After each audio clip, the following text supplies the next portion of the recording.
الصالحين المتقين، وأصلي وأسلم على النبي الكريم الذي قال: الجهاد معظ إلى يوم القيامة، وعلى الرجال الذين اتبعوه إلى يوم الدين. أما بعد، فأعوذ بالله من الشيطان الرجيم. بسم الله الرحمن الرحيم.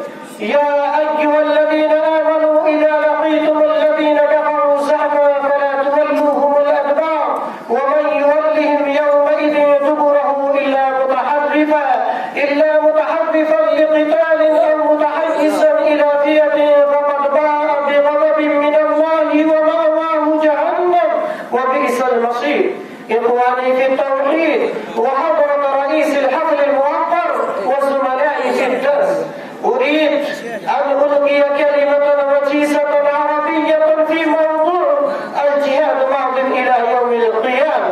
فالرجال من المساهمين والحاضرين جميعا أن يتعاونوا على البر فيصغوا إلى خطبتي ويأتوا بالصالحات. إخواني في العقيدة الإسلامية، إن الله تبارك وتعالى يشاء أن يشيع الحكم والود في المجتمع الإسلامي وتسود الطمأنينة والراحة والعدل المجتمع البشري بأسره. هذا هو سبب أن الله تعالى يأمر بإمعان النشر في المؤامرات الهندوكية والأمريكية والصهيونية واليهودية والنصرانية ضد القوى الإسلامية.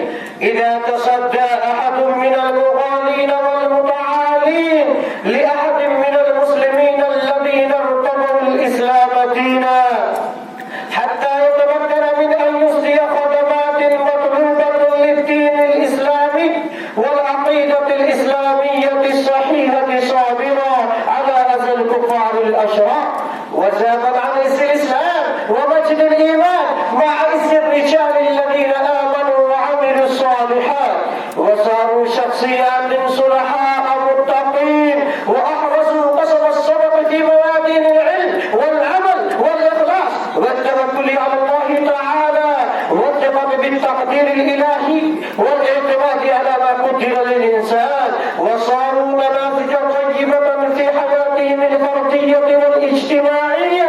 لذلك أمر الله تعالى بالجهاد والكفاح ضد القوى الكافرة، وأمر بالذب عن حمى الإسلام والنيل من سيادة الكفر والفسق والتقليل من قوة الشرك والكفر. ألا تتلون القرآن الكريم فإنه يزم